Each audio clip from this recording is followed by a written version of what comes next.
Peace, peace, peace, family. Sister Victoria X here from sistervictoriax.com. Um, it's been a day. Yesterday I had to skip because I had some last minute preparation to do for something. And so we are back today for for our live this morning, our live reading. If you would like to get notified when I do go live, go ahead and text Healthy Hue, all caps, no space, to 77948. If you already know that this is going to be good, go ahead and share this out and comment some and tag some people here in the comments. I want to let you all know that the first masterclass was an absolute success. I got so many beautiful reviews. Peace, Emily. Thank you for tuning in. So many beautiful reviews, so much really revelation. Like when you get reviews for stuff that you do and you really put your heart into it, it's amazing because people get things out of it that you never even thought to imagine. So I'm excited about that. We're having our second master class this weekend. Literally teaching women, specifically moms and wives, how to transition successfully into working from home. Walaikum salam, Sister Nadia, and really setting the foundation to be both successful in home and business at the same time. So if that's something that you're interested in, go ahead and click the link in my bio or go to sistervictoriax.com. It'll be the very first button to register for this weekend's masterclass. And I've done one last week, so now I'm only doing 5 more free masterclasses. And this weekend, we are actually going to do a walkthrough of how to set up a system in our home. Walaikum salam, Sister Deja. So that's going to be very exciting. Last week was kind of the first one. This week is going to be much better. And inshallah, I will have the scheduler and the goals and / purpose feeler form worksheet ready. Sorry. On your class, proud of you. Oh, praise be to Allah. Thank you. Alaikum salam, Emily. So if you'd like to get signed up, you already know where to go for that. Today, we're going to go ahead and get into our reading for today. As always, we are going to do the commentary first. And then, we're going to do the reading first and then the commentary last, because I know and understand everyone does not care from, oh my gosh, I would look for you. I don't remember seeing you as my testimony in my testimonies. Walaikum salam, but I would definitely look to see if I received that. But yes, so we're going to do the reading first and the commentary last, because I know and understand that everyone doesn't care for my commentary. So those that are here for reading, we would like to honor you so that you can get your reading and do whatever it is that you need to do after that. So today we are reading inside of the book, The Law of Recognition by Mike Murdock, discovering the gifts, opportunities, and relationships that God has already placed in your life. Chapter 15, Recognition of the Dominant Gifts in Others. Greatness is within those you love. You must find it. You must focus on it. You must see it as the gift of God to you. Everything you do not have has been carefully stored in someone near you. Love is the secret map to that treasure. One of the major mistakes in my life happened many years ago. A young lady worked for me who was incredibly spontaneous, happy, and joyful. When she walked into a room, everything smiled. Her gift was enthusiasm. She headed my music company. One day, I pulled open the filing cabinets. Everything was in disarray. Bank statements had been misfiled and labeled. It looked like a catastrophe. Upset, I called her into my office. I love you very much. You are very special to me, but I cannot have disorder in my office. I suggest that you go to Bible school. I will pay your way through Bible college. I know you love God and God has his hand on your life. She cried. I cried for weeks. Afterwards, it was like my office was a funeral home. I had never realized my staff was so boring until she left. It was like death in that place. Months later, it dawned on me. I wanted her to be a coach, but God had given her the personality of a cheerleader. She was a motivator, not an educator. Her gift was joy, not judgment. Her gift was spontaneity, not structure. Her gift was enthusiasm, not efficiency. Since then, I have tried hard to search for the dominant core gift of those near me. It is important to feed that gift, build on that gift, and not become preoccupied with your weakness. Your circle of friends can offer you motivation, mentorship, correction, loyalty, or celebration. Nobody contains it all. 4 keys that strengthen relationships. 1. Everything you need or want is hidden in someone near you. God stores his heavenly treasure in earthen vessels. 2. What you respect will move towards you. When you respect someone's gift, your enthusiasm will be apparent. They will respond to you. 3. When God wants to bless you, he places a person in your life. God knows how to staff your weakness. What you do not have, he has placed near you. It is your responsibility to respect and find it. 4. Someone is always observing you who is capable of greatly blessing you. Someone is watching you struggle. Someone knows you are having difficulty. They could solve your problems swiftly and quickly if you would reach out toward them. What blinds us to the gifts of others? Failure to recognize the dominant gift in others can occur when we become obsessed with their flaws, self-absorbed with our own goals, and overloaded with unreasonable schedules. Several years ago, I went to a friend's house. I enjoyed him and loved being around him. Externally, his home was gorgeous. It had wealth written all over it. But when I entered the home, it was almost like a pig pen. It was dirty, cluttered, disorganized, and even the refrigerator had dirty handprints all over it. When he started preparing me a sandwich, I declined. Brother, this is too bad in here. I just can't eat in this kind of atmosphere. In fact, your house needs cleaning bad. He was embarrassed greatly. I know my wife refuses to keep it clean. I pay for this house, pay the light bill and the water bill, and it seems to me that the least she can do is keep it clean. He was exacerbated, embarrassed, and humiliated by it. How long have you been married? I asked. 20 years. I have a prophetic word for you, brother. She is not going to clean this house, ever. If you have been married 20 years and she still keeps a dirty house, it is not her gift nor desire to do so. But that is her spiritual responsibility. He was funny. He was fuming. Not really, I said. You can stretch that little phrase, keeper of the home, as long as you want to, but you cannot find scriptural proof that it is the woman's responsibility to vacuum her house, make up the beds, and clean out toilets. That is a cultural expectation, not a scriptural command, I said. I explained further. You hate housework. She hates housework. There are people who love housework. It is their business. I have 2 ladies that have been a great blessing to my own life in cleaning my house, I explained. Then I asked him another question. How long does it take you to make $150? About 1.5 hours, he answered. He was a salesman. I want to do something for you. I want to pay the 2 ladies who clean my house to clean your house for 3 days. It will take at least that long to get it decent. The reason I want to pay to do this is so you will have a memory of how beautiful a home can be when it's clean and in order. I want you to work an extra 1.5 hours each week to make $150 extra.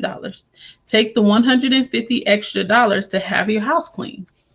I asked them serious questions. Why did you marry your wife? What did you love most about her? What was her attraction to you? The dominant attraction determines the longevity of the relationship. I love her laughter. She always laughs at my jokes. She is so much fun to be with. I love to take her places, was his reply. Then, while these 2 ladies are cleaning your house on one cleaning day every month, take your wife out to eat. Sit her on your lap in the backyard, hug and kiss her, or tell her the jokes that she loves and enjoys. But don't make her do things that she hates to do when you can provide that for her and free her time to enjoy your presence. Some of us have not received the uncommon difference in dominant gift in those nearest us. It has cost us dearly. Recognition of the dominant gifts in others will multiply the joy you receive from them.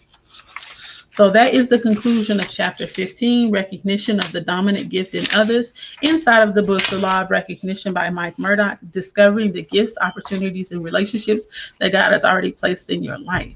Now, the past few days, or I'll say the past few chapters, we've been talking heavily about the importance of the people that you have around you, right? And basically we all know that you do, no matter how much we avoid it, we do tend to take on the characteristics of the people that are around us the most often. Just like when we go to the South for more than a week, all of a sudden we got that South spin on our voice, right? And so the thing that I liked about this was that this was literally a positive spin on that idea, because I mean that idea does apply to both negative influences and positive influences, but this is all about the positive, right? And it really emphasizes about how, just like in marriage, just like in friendships and in relationships, you attract what you need, right? Opposites attract, because those two people essentially feel the need, fill the empty spaces that a person has. Peace, Hakeem. Peace, the lockout. Peace, Brandon.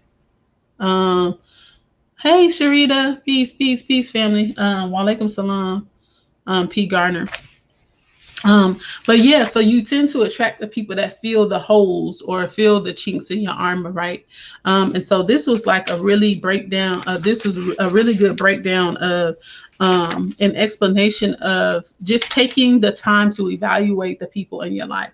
Assalamu alaikum. Walaikum salam, Sister Kiana. Really evaluating the people in your life and figuring out what their strengths are and how those strengths can benefit you, right? And everything's not about, usury and all that kind of stuff. But the truth of the matter is some things we're just not good at, right? And sometimes we have to be able to lean on those people that are around us to help us in certain areas, right? And that's why you have to have the right kind of people around you. Because if you're only surrounded by people that are of low level, whatever low level to you are, then how can you effectively move forward in your life? Because they don't really tend to, I don't want to say they don't have, but they're not tapped into their gift yet. And so it's very difficult to try to use or explore someone's gift when they haven't tapped into it yet. And so it's very important to be around people that are actively trying to tap into their gift or actively trying to elevate their life, because it's at that point where you both can be mutually beneficial to each other. And so it goes on to say, greatness is within those you love, right? I believe that every single person in our lives, good or bad or whatever, wherever they are on the scale of good and bad in our minds, I believe that everyone has a gift. And everyone does have a greatness inside of them. But the problem is that not enough. I don't know why I'm stuttering. Okay, I'm sounding real like that'll do with it today. But assalamu alaikum, Sister Destiny. But it's just a matter of who's feeding them in a way that will allow them to go inside of who they are and recognize that they do have gifts, that they do have talents. Right? So I think that's the part. Like, once we recognize and understand that greatness is within those you love, then we can help facilitate some of that that process of pulling it out. But I do say that we cannot help somebody that is currently not in a space to be helped. And that's why it's important that sometimes you just got to leave people behind or leave them wherever they are right now until you get to your level, and then you can come back and revisit. Because while people are where they're in a space of not wanting to grow and they're in a space of just haphazardly spending time on things that aren't doing anything beneficial for them, you can't allow that spirit to overtake you and stop you from what you're meant to do and stop you from your purpose. So you can leave people. We have to stop believing that leaving people is a permanent thing. Just like there are seasons, that people come into our lives and seasons that they leave. This just might not be their active season. They can be inactive. We can have people in our lives that go through seasons of inactiveness or whatever that is. You just not active right now, so I can't be engaging with you too often because I don't want that to become my reality. Then it goes on to say, everything you do not have has been carefully stored in someone near you, right? Patience, I don't necessarily have that, all the way down. But my husband, his ability to be patient, child.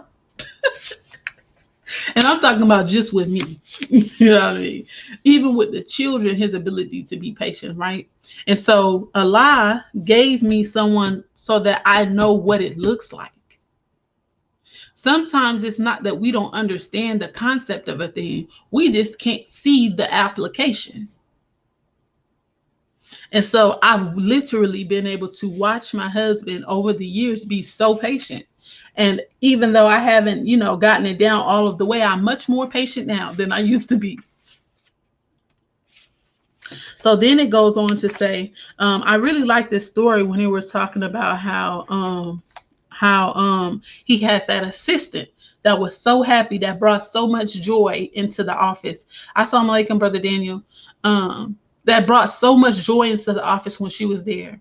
And sometimes we misplace people because we don't completely understand what their gift is and what their place is in the atmosphere of our lives, right? He misplaced her. He put her into a position that required her to be something that was not within her gift, that was not within her wheelhouse. Her job, her gift was bringing fun, was bringing joy, was bringing happiness to the atmosphere. But he had put her in an administrative position to where her joy or her gift was not a part of the role. So when he started looking at things that were a part of the role, as far as, organizing and alphabetizing, he got out the way and he was like, look, check this out. This is, I can't have this. And what he didn't realize until later was that her role was not to be filing papers. She left, right? And then he had to realize and say, oh, okay, I see why she was here. It wasn't to file my papers. It was to elevate the space and the energy in the office. She said she was a motivator, not an educator. Her gift was joy, not judgment. Her gift was spontaneity, not structure. Her gift was enthusiasm, not efficiency. So in that lesson, it gave him the opportunity to learn that certain people can only fulfill certain places in our lives and not to put them where they don't belong. Some of us make a habit of putting people where they don't belong and then blame them when they can't live up to the challenge of that position.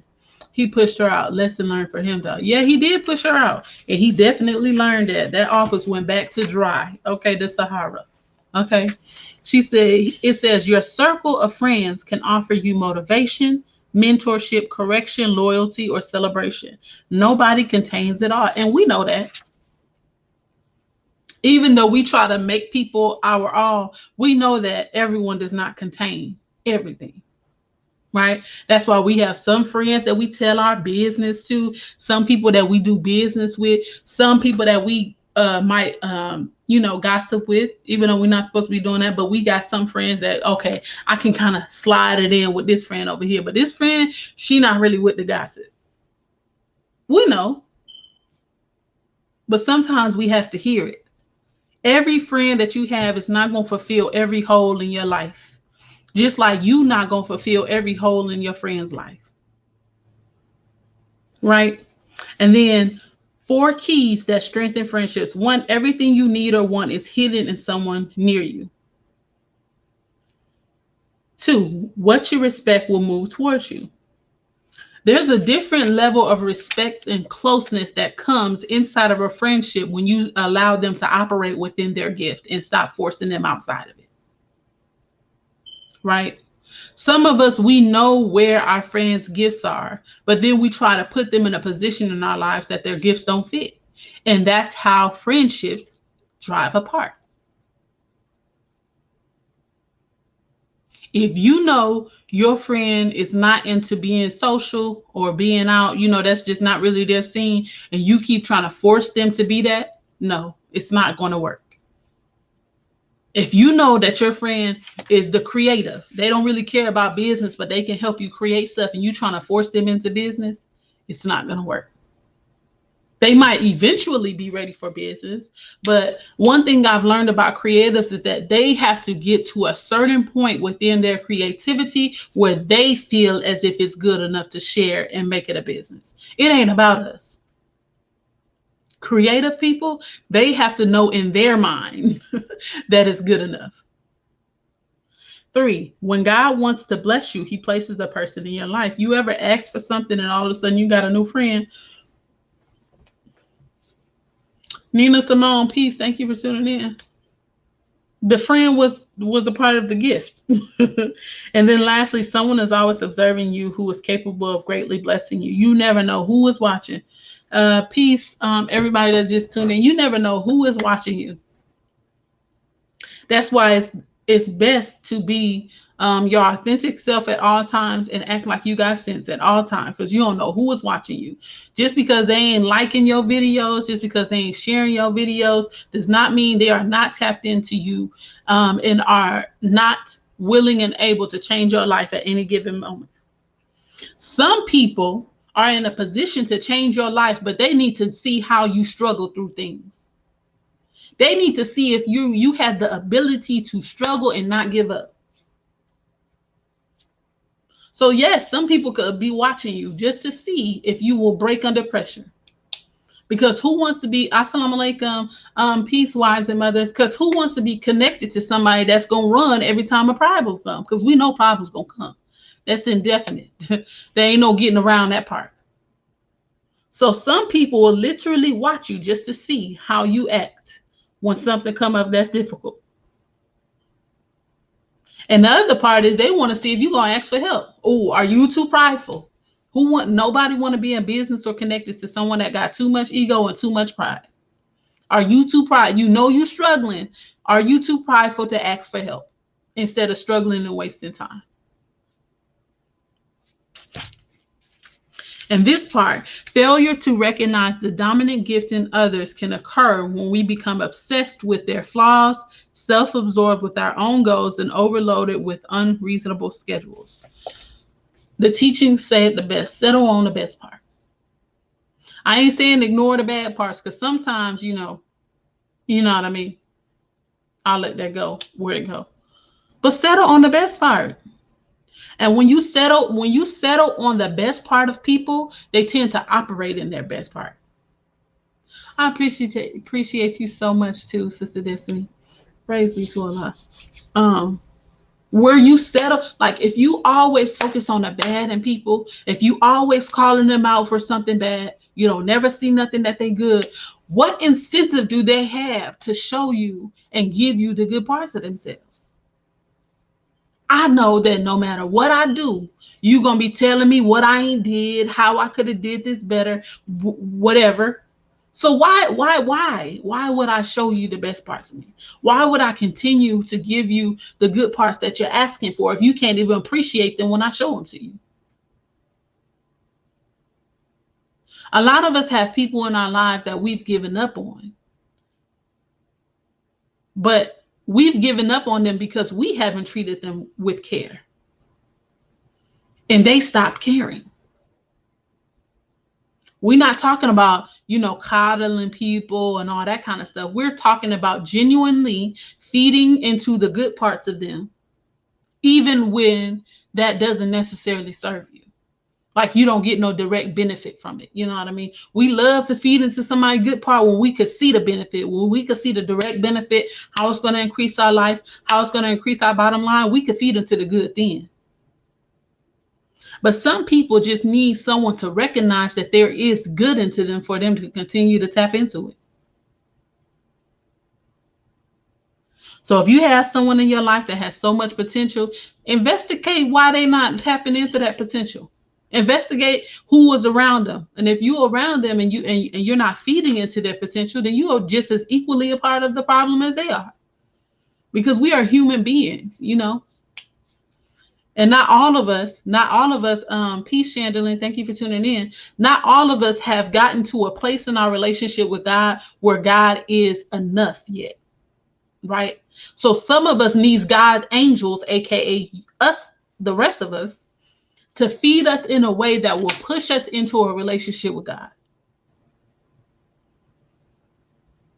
Because we know, like as a person, we know where we you know ain't fitting the foot in the bill. We know our negative parts. We know a lot of the bad about us, and we tend to focus on the bad about us. But sometimes we need other people that are out on the outside of us to tell us the good about ourselves, because we then we'll be like, oh, that ain't nothing but God. You know, we like to say that, that ain't nothing but God. How they see that in me? That's gotta be God. I just received this book yesterday and glad I purchased it, sister. Thank you for this reading. It helps awaken my mind. Praise be to Allah. Yes, ma'am. Praise be to Allah. Right?